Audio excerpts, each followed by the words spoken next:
யோவான் 14ஆம் அதிகாரம் வசனங்கள் 12 இருந்து 23 வரைக்கும் வாசிக்கப்பட்ட அந்த பகுதியை நீங்கள் திருப்பி பாருங்கள். John chapter 14 verses 12 to 23 is now this narrated message. இன்றைக்கு இந்த செய்தியோடைய தலைப்பை நாம் பார்க்க போகிறோம். இந்த செய்தியின் தலைப்பு என்னவென்றால், நீங்கள் அவர் மேல் எவ்வளவு அன்பு வைத்திருக்கிறீர்கள். How much do you love him? இயேசு உங்கள் மேல் எவ்வளவு அன்பு வைத்திருக்கிறார். எப்படி உங்களுக்கு தெரியும் அவர் உங்கள் மேல் அன்பு வைத்திருக்கிறார்? அது சிலுவையில் அவர் பட்ட கொடூரமான மரணத்தின் மூலம்தான் இயேசு நம்மேல் எவ்வளவு அன்பு வைத்திருக்கிறார் என்று நமக்கு தெரியும்.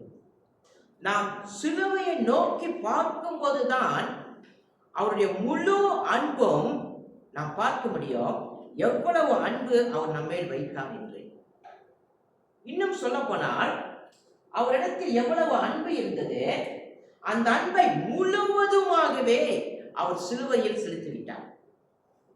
அவரிடத்தில் எவ்வளவு அன்பு இருந்தது, அவ்வளவு அன்பும் அந்த சிலுவை மரத்திலே நாம் பார்க்கிறோம்.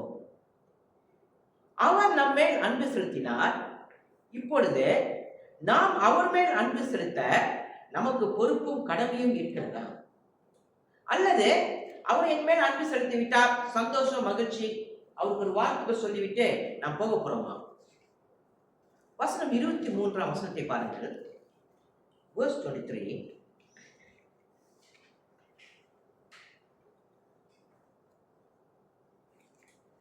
இயேசு அவனுக்கு பிரதியுத்தரமாக, ஒருவன் என்னில் அன்பாயிருந்தால் அவன் என் வசனத்தை கைக்கொள்வான், அவனில் என் பிதா அன்பாயிருப்பார், நாங்கள் அவனிடத்தில் வந்து அவனோடே வாசம் பண்ணுவோம். இந்த 23ஆம் வசனத்தில் இயேசு ஒரு பொறுப்பை கொடுக்கிறார். அந்த பொறுப்பு தான் என்ன என்றால், ஒருவன் என்னிடத்தில் அன்பா இருந்தால் அவன் பொறுப்புள்ளவனாக இருப்பான். என்ன பொறுப்பு? அவனும் இயேசுவின் மேல் அன்பை செலுத்துவான். இயேசுவின் மேல் அன்பு செலுத்துவது என்பது வற்புறுத்தி அவர் மேல் அன்பு செலுத்துவதல்ல, அல்லது கட்டாயப்படுத்தி அவர் மேல் அன்பு செலுத்துவதல்ல, அல்லது இழுத்து வந்து என் மேல் அன்பு கூறுங்கள் என்று சொல்வதும் அதுவும் அல்ல. இயேசுவின் மேல் அன்பு செலுத்துவது என்பது அவர்கள் வந்து தேவன் மேல் அன்பு செலுத்துவார்கள். ஆகவேதான் சபை யாரையும் கட்டாயப்படுத்தி பொறுப்பை செய்ய சொல்லாது. விளங்கிக் கொள்ளுங்கள், சபை யாரையுமே கட்டாயப்படுத்தி ஆராதனைக்கு வாருங்கள் என்று சொல்லாது. ஏன் தெரியுமா? உங்களுக்கு இயேசுவின் மேல் அன்பு இருந்தால் யாருமே உங்களை கட்டாயப்படுத்த அவசியம் இல்லை. பொறுப்பை செய்வதற்கும் சபைக்கு வருவதற்கும் நாமே உகந்து நம்மை ஒப்பு கொடுப்போம். அப்படிப்பட்ட அன்பை தான் இயேசு இந்த காலை வேளையில் நம்மிடத்திலிருந்து எதிர்பார்க்கிறார். ஆகவே நம்மை நாமே சோதித்து பார்ப்போம். இன்றைக்கு என் மேல், இயேசுவின் மேல் இருக்கிற என் அன்பு எவ்வளவு தூரவுக்கு அவர் மேல் அன்பா இருக்குது, எவ்வளவு தூரவுக்கு நான் அவர் மேல் அன்பு வைத்திருக்கிறேன். கண்களை மூடி யோசிப்போம். அன்பின் தேவனே, இந்த கால வேளை உம்முடையதாக இருக்கிறது. நீர் எங்கள் மேல் எவ்வளவு அன்பு வைத்திருக்கிறீர் என்று அந்த சிலுவையிலே நாங்கள் பார்க்கிறோம் ஆண்டவரே. அந்த அன்பு எல்லையில்லாதது. அந்த அன்பு மனிதனாக தன்னையே சிலுவையிலே கொடுத்தது. அது பாடுபட்ட அன்பு, அது கீழ்ப்படுகிற அன்பு, அது தன்னையே தியாகம் செய்கிற அன்பு. அந்த அன்பு இருந்ததினால் மட்டும்தான் சுவாமி யோவான் 3:16 அந்த வசனமே இந்த பூமிக்கு வந்தது. ஆண்டவரே கர்த்தாவே, அந்த அன்பை நாங்கள் பெற்றுக்கொண்டு இருக்கிறோம். இப்பொழுது எங்கள் வாழ்க்கையிலே நீ எதிர்பார்க்கிறேன், எங்கள் வாழ்க்கையில அன்பு இருக்கிறதா? நாங்கள் அன்பின் பொறுப்புள்ளவர்களா இருக்கிறோமா? எங்கள் அன்பு கீழ்ப்படுகிற அன்பா? எங்கள் அன்பு பொறுப்புகளை செய்கிற அன்பா? எங்களுடைய அன்பு சிலுவை சுமக்கிற அன்பா? எங்களுடைய அன்பு தியாகம் செய்கிற அன்பா? எங்களுடைய அன்பு எப்படிப்பட்ட அன்பாக இருக்கிறது ஆண்டவரே? கர்த்தாவே, அந்த அன்பை இன்றைக்கு காலை வேளையை நாங்கள் சோதித்து பார்த்து, ஆண்டவரே, நீர் விரும்புகிற அன்பும் பொறுப்பும் எங்கள் வாழ்க்கையில் வந்து நாங்கள் செயல்பட உதவி செய்யும் ஆண்டவரே. கர்த்தாவே, உடைய பிரசனம் எங்களோடு கூட இருக்கட்டும். உம்முடைய இருதயம் எங்களோடு கூட இருக்கட்டும். உம்முடைய வார்த்தை எங்களோடு கூட இருக்கட்டும். நீர் உம்முடைய பிரசனத்தினாலும் வல்லமையினாலும் இந்த ஆராதனை நடத்தும்படியாக ஜெபிக்கிறோம். ஆசீர்வதித்து நடத்துகிறார் நீரே. இவையெல்லாம் இயேசு கிறிஸ்துவின் மூலம் கேட்கிறோம் எங்கள் ஜீவனுள்ள நல்ல பிதாவே. ஆமென்.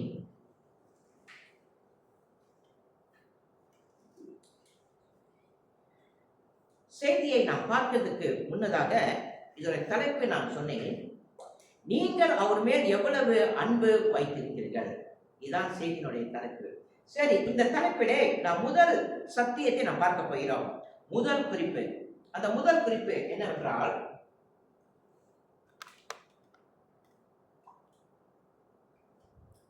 அன்பு கூர்ந்து நம்பிக்கை வைத்து கீழ்ப்படியுங்கள்.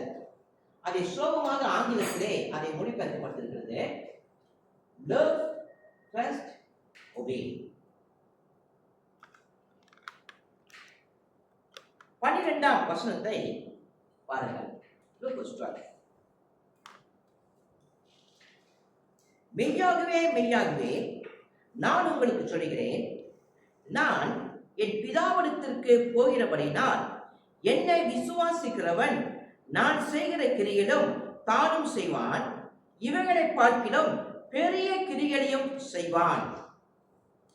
இந்த இடத்திலே 2 சத்தியத்தை நாம் பார்க்க போகிறோம். 2 சத்தியம் இந்த பகுதியிலே இருக்கிறது. முதல் சத்தியம், மீட்பை நிறைவேற்றப் போகிறார். He accomplished the redemption. இரண்டாவது சத்தியம், மீட்பின் செய்தி உலகத்துக்கு அறிவிக்கப்பட போகிறது. ஒன்றாவது மீட்பை, ரட்சிப்பை நிறைவேற்றப் போகிறார். இரண்டாவது சத்தியம், இந்த மீட்பு முழு உலகத்துக்கும் அறிவிக்கப்பட போகிறது. முதலாவதாக, மீட்பை எப்படி நிறைவேற்ற போகிறார்? 12ஆம் வசனத்தில் அந்த முதல் அந்த வரியை பாருங்கள். மெய்யாகவே மெய்யாகவே நான் உங்களுக்கு சொல்கிறேன், நான் என் பிதாவிடத்திற்கு போகிறபடினால். இயேசு கிறிஸ்து அழகாக சொல்கிறார், நான் என் பிதாவிடத்திற்கு போகிறபடினால். எப்படி பிதாவிடத்திற்கு போகிறார்? மறைந்து அப்படியே போக போகிறாரா? அந்த ஸ்கிரீன்ல பாருங்கள், எப்படி அவர் போக போகிறார் என்று நமக்கு தெரியும். முதல் பாருங்கள், எப்படி அவர் போக போகிறார், எப்படி அவர் பிதாவிடத்துக்கு போக போகிறார். முதல் படம் எதை காண்பிக்கிறது? சிலுவை. அந்த சிலுவையை தான் மிக அழகாக அவர் அதை சொல்லி காண்பிக்கிறார். சிலுவை அழகாக இயேசு சொல்கிறார், நான் பிதாவிடத்துக்கு போகிறேன். சிலுவையின் பாடுபட போகிறார். பிதாவின் கோபத்தை சிலுவையை சந்திக்க போகிறார். சொல்ல போனால் சாக போகிறார். உயிரோடு 3ஆம் நாள் எழுந்திருக்க போகிறார். அந்த சூழ்நிலையை எப்படிப்பட்டது என்று பார்க்கும் பொழுது, துடித்து துடித்து அவர் சாக வேண்டும், பாவத்தை சுமக்க வேண்டும். இன்றைக்கு நீங்களும் நானும் அந்த சிலுவை மரணத்தை குறித்து எப்படி சொல்லுவோம்? அது துயரமான ஒரு மரணம் என்று சொல்லுவோம், துயரமான ஒரு நிலை என்று சொல்லுவோம். ஏனென்றால் சிலுவை மரணம் அப்படிப்பட்டது. இயேசு இந்த சூழ்நிலையை எவ்வளவு அழகாக சொல்லுகிறார். 12ஆம் வசனத்தில் அவர் சொல்லுகிறார், மெய்யாகவே மெய்யாகவே நான் உங்களுக்கு சொல்கிறேன், நான் என் பிதாவிடத்திற்கு போகிறபடியினால். அவருடைய சரீரம் மரிக்கப் போகிறது, அவருடைய சரீரம் உயிர்த்தெழப் போகிறது, அவருடைய சரீரம் பரலோகம் போக போகிறது. சொல்ல போனால் அவர் மகிமையான காரியங்களை செய்ய போகிறார். அதை எவ்வளவு அழகாக சொல்கிறார். அவர் சிலுவையிலே மரிக்கப் போகிறார். அந்த மரணத்தை அவர் எவ்வளவு அழகாக சொல்கிறார் என்பதை பாருங்கள். நான் பிதாவிடத்திற்கு போகிறேன். எப்படி பிதாவிடத்திற்கு போக முடியும்? சிலுவையின் மரணத்தின் மூலமாகத்தான் அவர் பிதாவிடத்திற்கு போக முடியும். இயேசு மரணத்தை குறித்து தடுமாறினாரா? இயேசு மரணத்தை குறித்து பயந்தாரா? இயேசு மரணத்தை குறித்து எனக்கு என்ன நடக்க போகுதுன்னு தெரியல என்று சொன்னாரா? மகிமையாக சொல்கிறார், முழு நிச்சயத்தோடு சொல்கிறார். தன் உயிர் எங்கே போகிறது என்பதை முழு நிச்சயமாக இருக்கிறார். இயேசு கிறிஸ்து சிலுவையில் மரித்து பாடுபட போகிறார். அந்த பாடுபட போகிறதையும் அவர் உயிர் தர போகிறதையும் நான் பிதாவிடத்துக்கு போகிறேன். எவ்வளவு அழகாக மகிமையாக அந்த மரணத்தை அவர் சொல்லி அங்கு காண்பிக்கிறார். விசுவாசிகளே, மரணம் என்பது விசுவாசிக்கு பயம் அல்ல. மரணம் என்பது விசுவாசிக்கு ஒரு தாங்க முடியாத ஒரு துயரம் அல்ல. விசுவாசிக்கு மரணம் என்பது ஒரு மகிமையான செயல் அவர்கள் வாழ்க்கையிலே நடக்கப் போகிறது. அப்ப மரணம் என்பது விசுவாசிக்கு மகிமையான ஒன்று. சொல்ல போனால் மரணம் நமக்கு எப்படி வரும் நமக்கு தெரியாது. அது எப்படி வந்தாலும் நாம் மரணத்தை சந்திக்கும் அந்த நாள் தடுமாறக்கூடிய நாள் அல்ல, அது மகிமையான நாள். அப்ப முதலாவதாக இயேசு கிறிஸ்து தன்னுடைய மரணத்தை எப்படி சொல்கிறார் என்றால், சிலுவை மரணத்தின் மூலமாக நான் பிதாவிடத்துக்கு போகிறேன், அதை மகிமையாக சொல்கிறார். இரண்டாவது செய்தி 12ஆம் வசனத்தை நாம் பார்க்கும்போது,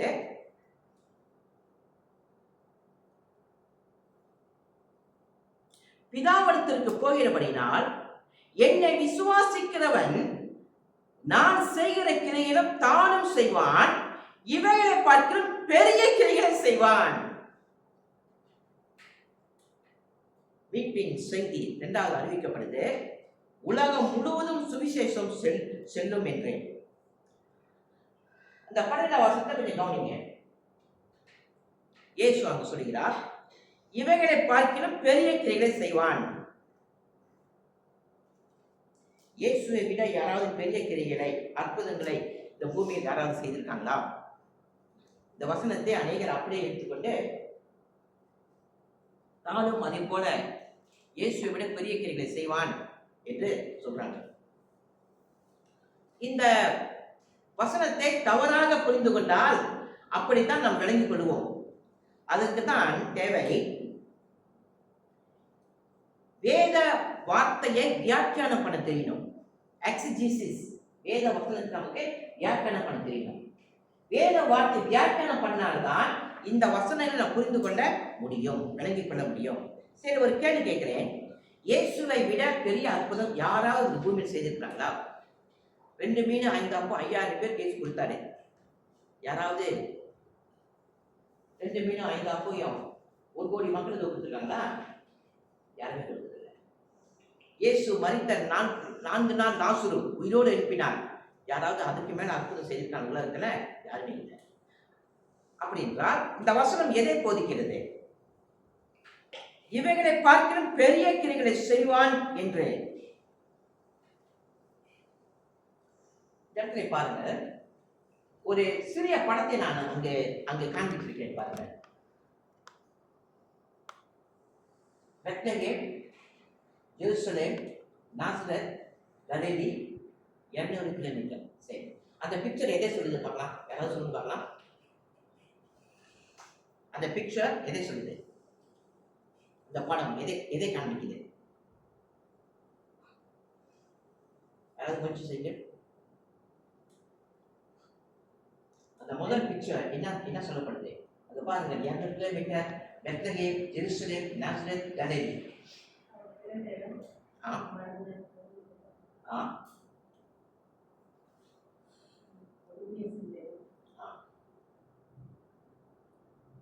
இயேசு கிறிஸ்து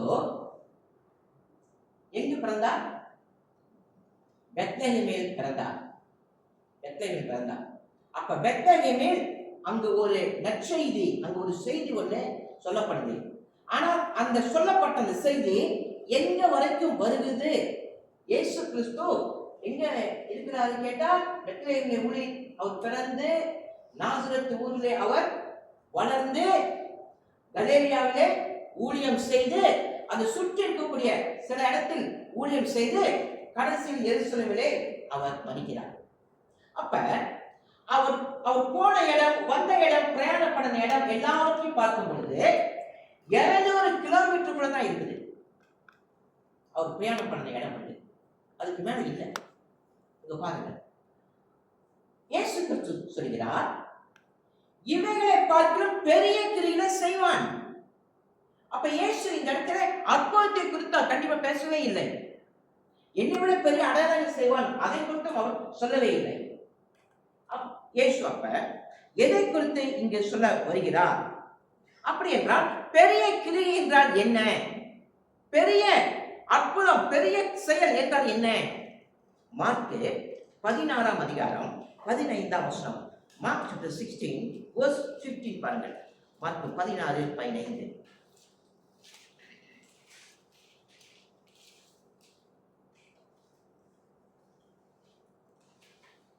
Mark chapter 16 verse 15. ஆங்கிலத்தில் வாசிங்க ஒருங்க.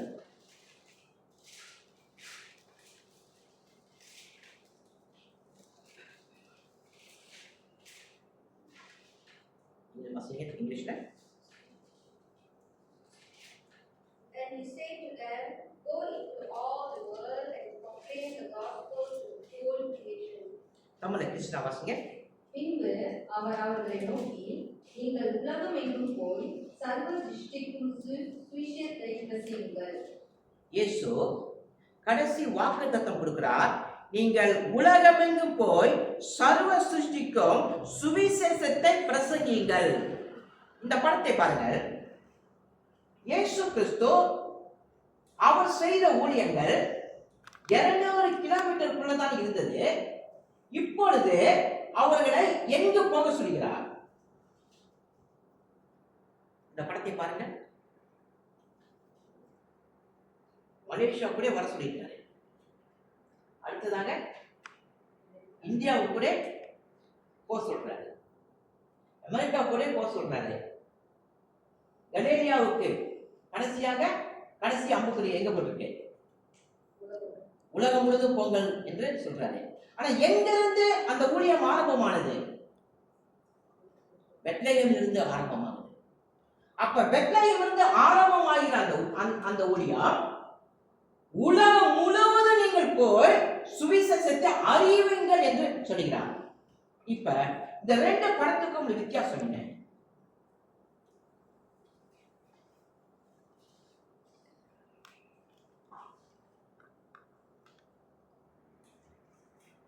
What's the difference?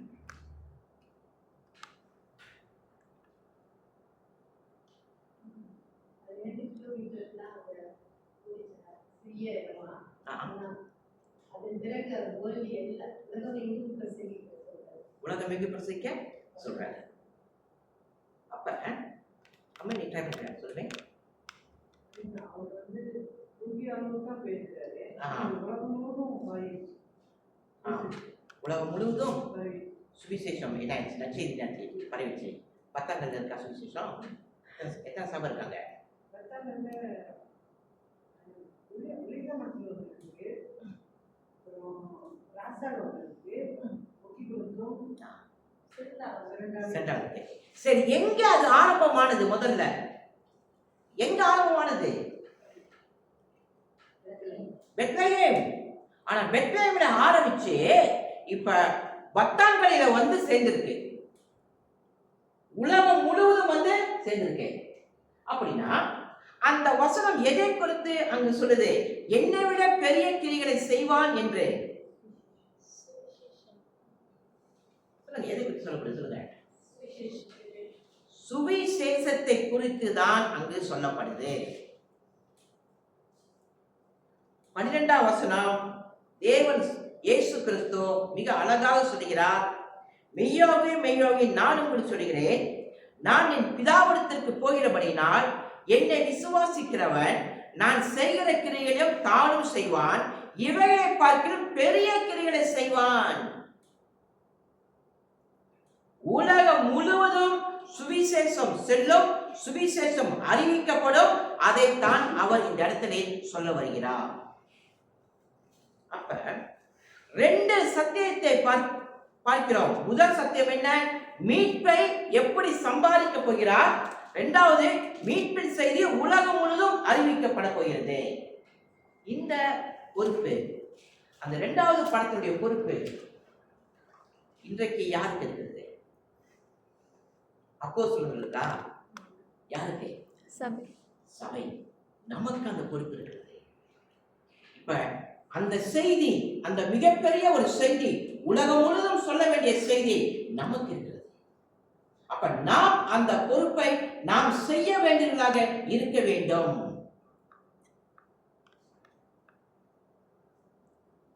இந்த ரெண்டு படத்துக்குள்ள வித்தியாசம்.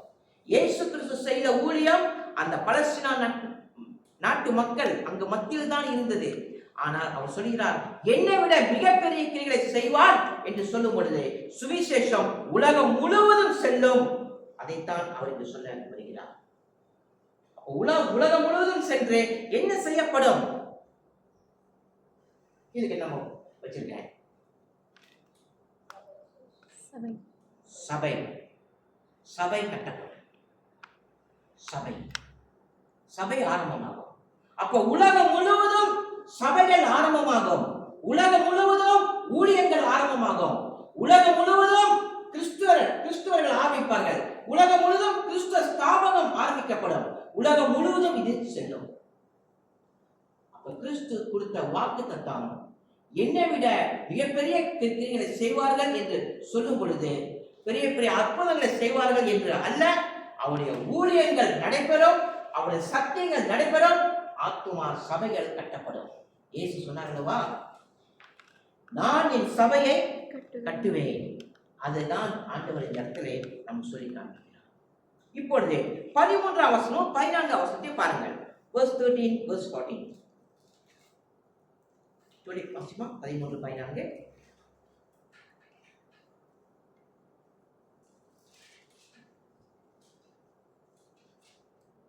Whatever you ask in my name, this I will do, that the Father may be glorified in the Son. If you ask me anything in my name, I will do it. Shankar 13 தமிழ்ல, நீங்கள் என் நாமத்தினாலே எதை கேட்கிறீர்களோ குமாரனில் பிதா மகிமைப்படும்படியாக அதை செய்வேன். என் நாமத்தினாலே நீங்கள் எதை கேட்டாலும் அதை நான் செய்வேன். ரெண்டு வாக்குத்தத்தம் அந்த ரெண்டு வசனத்திலும் கொடுக்கப்படுகிறது. The two promise is that. ரெண்டு வாக்குத்தத்தம் ரெண்டு வசனத்திலும் இருக்கிறது. அங்கேயும் என்ன சொல்லப்படுகிறது? ஜெபத்தில் நீங்கள் எதை கேட்டாலும் நான் செய்வேன். நீங்கள் எதை கேட்டாலும் அதை நான் செய்வேன். ஜெபத்தில் எதை கேட்டாலும் ஆண்டவர் நமக்கு செஞ்சிடறாரா? எதை கேட்டாலும் கொடுத்துடுறாரா? கொடுக்கல. எதை கேட்டாலும் இல்லை. அப்ப இந்த வசனம் சொல்லுது, எதை கேட்டாலும் நான் செய்வேன். ஆகவேதான் வேத வியாக்கியானம் நமக்கு தெரியணும். வேத வசனத்தை எடுத்து எப்படி வியாக்கியானம் பண்றது நமக்கு தெரியும். அப்படி தெரியலன்னா நம்ம தப்பாகவே போதித்து இயேசு கிறிஸ்துவோட மிகப்பெரிய அற்புதங்கள் செய்ய ஆரம்பிச்சிருவோம். அடுத்ததாக ஜெபத்தில் எதை கேட்டாலும் ஆண்டவர் நமக்கு கொடுப்பாரு. அப்படி கொடுக்காட்டா உங்க விசுவாசம் உங்களுக்கு பத்தலன்னு சொல்லிடுவாங்க. விசுவாசம் உங்களுக்கு பத்தல. கேள்விப்பட்டீங்களா நான் சொல்றது? அம்மா நீ கேள்விப்பட்டீங்களாமா? கேள்விப்பட்டீங்களா? கேள்விப்பட்டீங்க? அம்மா நீ கேள்விப்பட்டிருக்கியா? கேள்விப்பட்டிருக்கீங்களா? கிருஷ்ணா நீ கிருஷ்ணா கேள்விப்பட்டிருக்கீங்க. அப்ப இந்த வசனம் சொல்வதற்கும் பெரிய அற்புதம் நடக்கும் என்று சொல்வதற்கும் ஜெபத்தில் எதை கேட்டாலும் செய்வார் என்று சொல்வதற்கும் பொருத்தமே இல்லை. அப்படின்னா இந்த வசனம் எதை குறித்து சொல்கிறது? எதை குறித்து அறிவிக்கிறது? 12ஆம் வசனத்தின் படி நம்ம விளங்கி கூடுமானால் 12ஆம் வசனத்தின்படி விளங்கப்படுமானால் அப்பொழுதுதான் இந்த வசனத்துடைய அர்த்தம் நமக்கு விளங்கும். 12ஆம் வசனத்துல என்ன சொன்னார் இயேசு கிறிஸ்து? இவைகளை பார்க்கலாம் பெரிய கிரியைகளை அவன் செய்வான் என்று சொன்னார். அந்த பெரிய கிரியை என்னது? அந்த 2வது படத்துல சொல்லப்படுது பாருங்க. உலகம் முழுவதும் போய் சுவிசேஷம் அறிவிக்கப்படும், சபைகள் உலகம் முழுவதும் கட்டப்படும். அதைத்தான் ஆண்டவர் அங்கு சொல்லி வருகிறார். அப்ப பெரிய கிரியை என்பது இதுதான்.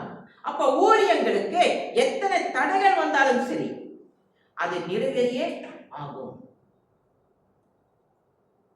போன வாரத்துல ஒரிசாவில் ஒரு போதகர் நற்செய்தி அறிவிக்க அந்த இடத்துல சபை கட்டப்பட்டு விட்டது. சபை கட்டப்பட்ட பிற்பாடு அங்கு ஊழியத்துக்கு போகிறார். அப்பொழுது அங்க ஸ்ரீ ராம் அனுமான் என்று சொல்லி ஒரு பெரிய ஒரு இந்து பக்தர் கூட்டம் அங்க இருக்கிறாங்க. அந்த பாஸ்டரை பிடிச்ச செஞ்சாங்க. மாட்டு சாணியில மாட்டு சாணியை வாயில வைத்து அதை சாப்பிட சொல்லி அவ்வளவு துன்பப்படுத்தினாங்க. இப்படிப்பட்ட ஒரு பிரச்சனைகள் இன்றைக்கு உலகம் முழுவதும் நடந்து கொண்டிருக்கு பாருங்க. ஆனால் இயேசு கிறிஸ்து கொடுத்த வாக்குத்தத்தம் என்ன? என் சபையை நான் கட்டுவேன், என்னை விட பெரிய காரியங்களை செய்வார்கள். தேவனுடைய ஊழியங்களையும் சபைகளையும் அது யாருமே தடை செய்ய முடியாது. அது தொடர்ந்து வளர்ந்து கொண்டு தான் இருக்கும். இப்ப இயேசு கிறிஸ்து 13ஆம் வசனத்திலே சொன்ன வார்த்தை, என் நாமத்தினாலே எதை கேட்பீர்களோ, 14ஆம் வசனத்தில் என் நாமத்தினாலே நீங்கள் எதை கேட்டாலும் அதை செய்வேன் என்று. ஆனால் இப்ப இது எப்படி விளக்குவது? 13ஆம் வசனத்தில் அவர் சொல்லுகிற வார்த்தை கவனிக்க. 13ஆம் வசனம் 13. ஏன் வாசமா 13ஆம் வசனம்? நீங்கள் என் நாமத்தினாலே எதை கேட்பீர்களோ குமாரன் பிதா மகிமைப்படும்படியாக அதை செய்வேன். அப்ப எதை செய்வேன்னு அவர் அங்க சொல்ல வராரு. 15ஆம் வசனத்துல பதில் இருக்கு பாருங்க. ஆல்பர்ட் எதை செய்வேன் என்று சொல்லியிருக்காங்க. 13ல பாருங்க.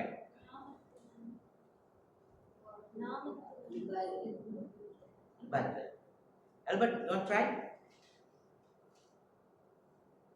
அங்கிள் நீங்க ட்ரை பண்ண போறீங்க அங்கிள். எதை செய்வேன்னு சொல்றாங்க. 13ல பாருங்க. 15ஆம் வசனத்துல இருக்கு பதில் இருக்கு.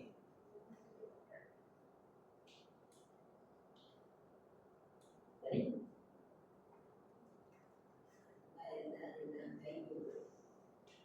பைபிள் வசனத்துல பாருங்க.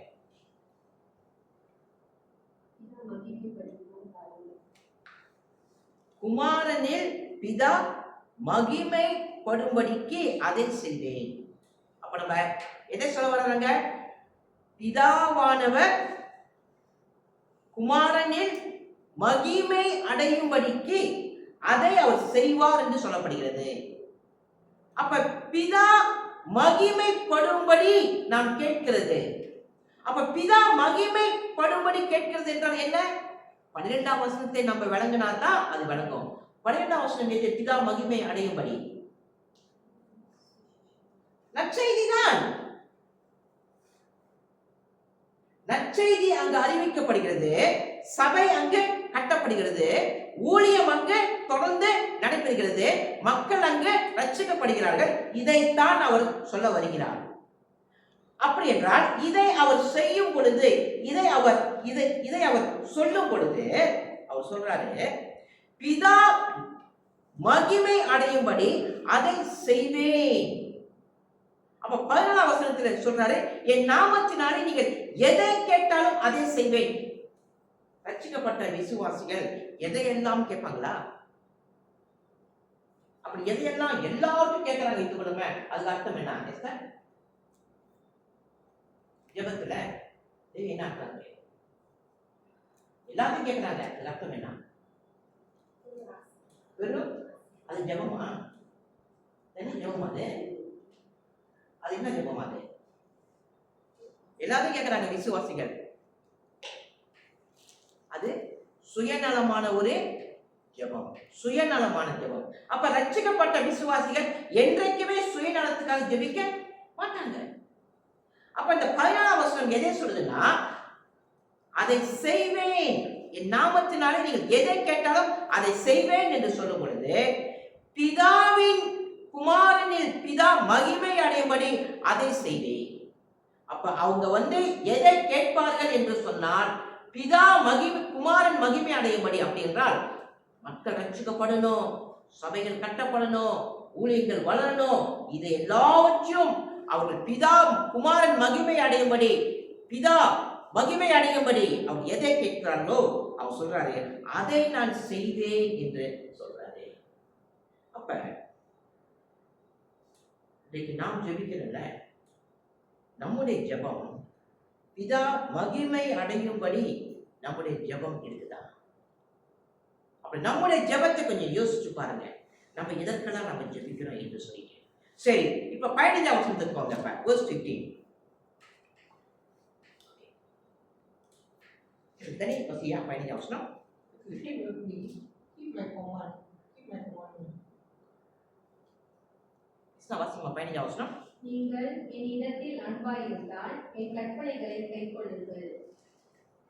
இந்த 15ஆம் வசனத்தில் 2 செயல்களை நம்ம செய்ய சொல்றாரு. 2 செயல்கள் செய்ய சொல்றாரு. என்ன அது? ரெண்டு செயல். ஒன்றாவது என்ன சொல்றாரு? அன்பா இருக்க வேண்டும் என்று சொல்றாரு. இரண்டாவது அவர் கற்பனையை கை கொள்ளுங்கள் என்று சொல்றாரு. அப்ப கற்பனையை கடைபிடிக்க வேண்டும் என்றால் அவர் வார்த்தையை கடைபிடிக்கணும். அவர் கட்டளை வார்த்தை அதுதான் கடைபிடிங்கள் என்று சொல்ல வராரு. இப்ப பாருங்க, அன்பு கூற வேண்டும் என்றால் அது எங்கிருந்து வரணும்? அது நம்முடைய இருதயத்திலிருந்து வரணும், நம்முடைய ஹார்ட்ல இருந்து வரணும், நம்முடைய இருதயத்திலிருந்து வரணும் அன்பு என்பது. இப்ப கற்பனையை கடைபிடித்து வாழ்வது என்பது நம்முடைய செயலில் வெளிப்படணும். இருதயத்திலிருந்து அன்பு வரணும், செயல் வாழ்க்கையிலிருந்து வரணும். அப்ப கற்பனையை கடைபிடித்து நடங்கள் என்பது வாழ்நாள் முழுவதும் செய்ய வேண்டிய ஒரு செயல். Life long. நாம் அவர் மேல் அன்பு வைத்திருக்கிறோம் என்பதை எப்படி நமக்கு தெரியும்? எப்படி தெரியும் அன்பு அவர் வைத்திருக்கிறேன் என்று சொல்லி? வாழ்நாள் முழுவதும் நாம் அவருக்கு கீழ்ப்படியணும், அவருக்கு அர்ப்பணிக்க வேண்டும், தியாக மனப்பான்மையா வாழணும், சீடனாக இருக்க வேண்டும். எப்படி? வாழ்நாள் முழுவதும். அப்ப ஒரு விசுவாசி, ஒரு கிறிஸ்தவர்கள் என்று எப்படி நமக்கு கண்டுபிடிப்பது? உரையா, நீ விசுவாசி, ஒரு கிறிஸ்தவன் என்று எப்படி கண்டுபிடிப்பது? பரந்து சொல்ல எழுதியிருக்கல என்ன இருக்கு? பரந்து சொல்ல எப்படி எழுதியிருக்க? பரந்து சொல்ல என்ன கேட்கும்போது, என்ன மதம் என்று கேட்கும்போது கிறிஸ்டியன், இதுல கிறிஸ்டியன். பரந்து சொல்ல பார்க்கும்போது எஸ்தருடைய என்ன போட்டிருக்கு? அதை பார்த்தா கண்டுபிடிக்கலாம் கிறிஸ்தவன் சொல்லி. எப்படி கண்டுபிடிப்பது கிறிஸ்தவன் சொல்லி? பேர்த் சர்டிஃபிகேட் எடுத்துட்டு வாங்க, நான் கண்டுபிடிச்சிடுறேன். சரியா? என்னம்மா? வாழ்க்கையில், நம்முடைய வாழ்க்கையில் வாழ்நாள் முழுவதும் நம்முடைய வாழ்க்கை தான் அது காண்பிக்க வேண்டும். அப்ப 2 சத்தியத்தை இயேசு என்று சொல்ல வருகிறார். ஒன்றாவது என்னது என்று கேட்டால், அவர் தெளிவாக அங்கு சொல்ல வராரு. கிறிஸ்து அன்பு கூற வேண்டும். அன்பு எங்கிருந்து வரணும்? இருதயத்திலிருந்து அன்பு வரணும். அந்த அன்பு உண்மையானது என்பது வாழ்க்கையிலே வெளிப்படுத்தி காண்பிக்க வேண்டும். அப்ப அன்பு எங்க இருக்கிறதோ, அன்பு எங்க இருக்கிறதோ அங்கே எது இருக்குங்க? கற்பனையை கடைபிடித்து நடக்க ஆரம்பிப்போம். இப்ப அந்த படத்தை பாருங்க. கடைசியாக அந்த வார்த்தை சபையாண்டே எல்லாரும் சேர்ந்து வாசிங்க. அந்த கடைசி அந்த 3 காரியம் சொல்லியிருக்கேன். சபைக்கு பிற்பாடு என்ன நடக்குதுமா? ஏன் அன்பு, நம்பிக்கை, கீழ்ப்படிதல். அந்த நம்பிக்கை என்ற அது 2வது அங்க இல்ல தெரியுங்களா? நான் ஏன் கொண்டு வந்த நம்பிக்கை அங்கே?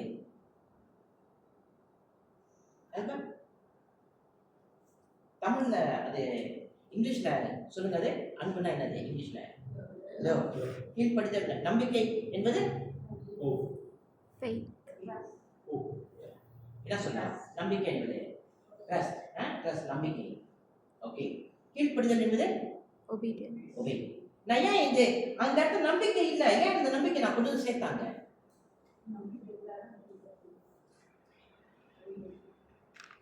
அதாவது எந்த ஒரு இருதயத்தில் அன்பு இருக்கிறதோ, கீழ்ப்படிதல் இருக்கிறதோ, அங்க என்ன வந்துடுறாங்க? நம்பிக்கையும் வந்துடும். இது மூன்றுமே ஒரே பாதையில் பயணம் செய்யக்கூடிய மூன்று நண்பர்கள். மூன்று நண்பர்கள். இது அன்பு என்ற நண்பன், நம்பிக்கை என்ற நண்பன், கீழ்ப்படிதல் என்ற நண்பன். இந்த மூன்று நண்பனும் ஒரு மனிதனுக்குள் வந்து விடுவான், அவன் ரட்சிக்கப்பட்டு விட்டான்.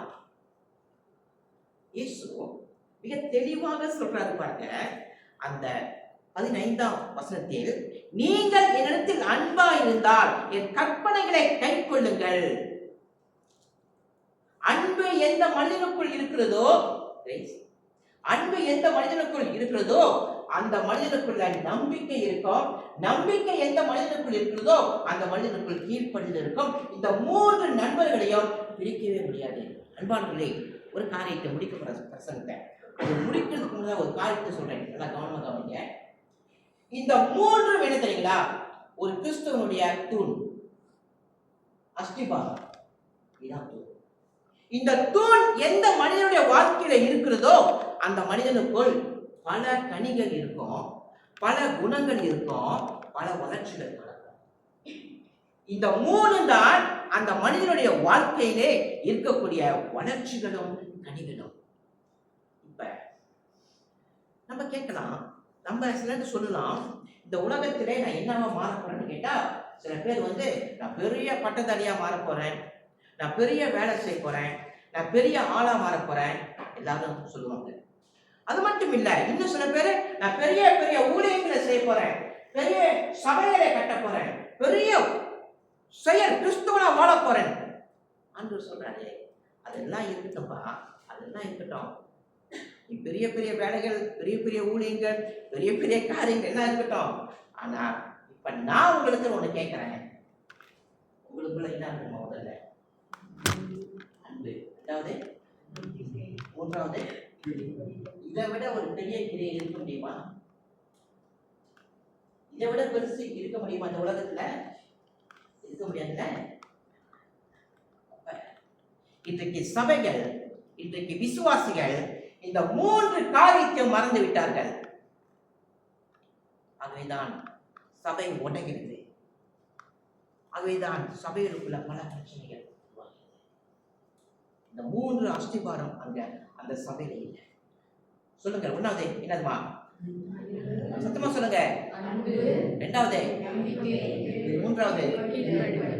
இந்த மூன்றும் நமக்குள்ள இருக்குதா என்று நீங்க பாருங்க. அப்ப கர்த்தராகிய இயேசுவின் மேல் உள்ள ஒரு உண்மையான விசுவாசி எப்படி இருப்பார்கள் என்று கேட்டால், நீங்களும் அவர் மேல் அன்பு வைத்திருக்கீங்களா என்று கேட்டால், அந்த அன்பு என்ன செய்யுமா? நம்பிக்கையை கொண்டு வருமா? அந்த அன்பு நமக்குள்ள கீழ்ப்படிதலும் கொண்டு வருமா? சரி, இது எல்லாம் எப்படி நடக்குது? இதெல்லாம் எப்படி நடக்குது? ஒன்றாவது, அவருடைய சிலுவை மரணத்தின் மூலமா தான் அது நடந்தது. அந்த சிலுவை மரணத்தை குறித்து அவர் எப்படி சொன்னார்? நான் சிலுவையில மறிக்க போறேன், பாடுபட போறேன், ரத்தம் சிந்த போறேன் அப்படியே சொன்னாலே, நான் எங்க போறேன்? நானு பிதாவிடத்துக்கு போகிறேன். அழகாக அந்த சிலுவை மரணத்தை குறித்து சொல்றாரு. அதுக்கு பிற்பாடு அவருடைய கிரியைகளை குறித்து சொல்றாரு. அவர் என்ன செய்தாரு? பெத்லகேமிலே பிறந்தாரு, கலிலேயா நாசரேத்திலே வளர்ந்தாரு, கலிலேயாவிலே பெரும்பாலும் ஊழியம் செய்தாரு, எருசலேமிலே மரித்தாரு. ஆனால் அவர் சொன்ன வார்த்தை, என்னை விட மிகப்பெரிய கிரியைகளை செய்வார். அதுதான் பெத்லகேமிலே ஆரம்பித்த அந்த ஊழியம் உலகம் முழுவதும் சென்றது. சென்ற பிற்பாடு இந்த சபையை கர்த்தர் உலகம் முழுவதும் கட்டுகிறார். கட்டுகிற சபையிலே இருக்க வேண்டிய மூன்று அஸ்திவாரம் வாசிங்க. நம்பிக்கை, கீழ்ப்படிதல். இன்னைக்கு நம்முடைய சபையிலே மிகப்பெரிய காரியங்கள் இல்லாமல் இருக்கலாம், ஆனால் இந்த மூன்று தூண் இருந்தால் சபை வளரும். இந்த மூன்று தூண் இருந்தால் சபை வளரும். அப்ப நமக்குள் இருக்க வேண்டியது என்னங்க? என்ன இருக்க வேண்டும்? அன்பு, நம்பிக்கை, கீழ்ப்படிதல். இந்த 3 தூண் இங்கே நம்ம அங்கே pray பண்ணுங்க.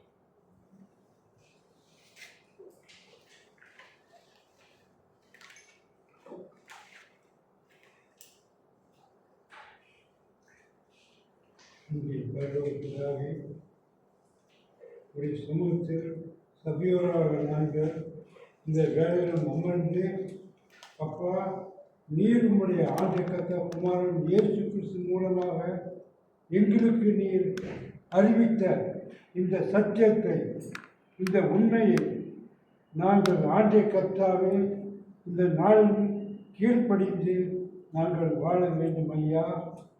அப்பா உம்முடைய அன்பு எவ்வளவு என்பதை எங்கள் ஆண்டவராய் இயேசு கிறிஸ்து தன்னுடைய ஆண்டகத்தாவை சிலுவையின் மரணத்தின் மூலமாக அவர் வெளிப்படுத்தினார். ஆண்டகத்தாவை ஐயா, இந்த உலகத்தில் எந்த ஒரு மனிதனும் ஆண்டகத்தாவை யாருக்காகவும் ஆண்டகத்தாவை உயிர் கொடுக்க மாட்டார்கள் ஆண்டே. ஆனால் உம்முடைய குமாரன் இயேசு கிறிஸ்து எங்களுக்காக பாவியாக நாங்கள் வாழ்ந்த நாங்கள் எங்களுக்காக அப்பா நாங்கள் ஆண்டை கர்த்தாவை தகுதியில்லாத எங்களுக்கு அவர் தன்னுடைய சிலுவை சுமந்து பாடுகளை அனுபவித்து இரத்தத்தை சிந்தி அந்த இரத்தத்தின் மூலமாக எங்களுக்கு பாவ மன்னிப்பு வழங்கினார். ஆண்டவரே, இதன் மூலமாக உம்முடைய அன்பு இந்த உலகத்துக்கு மக்கள் மத்தியில் நீர் எவ்வளவாக அப்பா நீர் ஆண்டை கத்த வைத்திருக்க என்பதை வெளிப்படுத்தினீர். ஆண்டை கர்த்தாவே, இந்த நாளிலும் அப்பா எங்களுடைய நாங்கள் உன் மீது உள்ள அன்பு, எங்கள் ஆண்டவராய் இயேசு கிறிஸ்து மீது உள்ள அன்பு எவ்வளவு என்பதை நாங்கள் எங்களுடைய ஜீவிய நாளெல்லாம் நாங்கள் ஆண்டை கர்த்தாவே அதுக்கு கீழ்ப்படிந்து நம்பி அப்பா நாங்கள் செயல்பட வேண்டும். ஆண்டை கர்த்தாவே,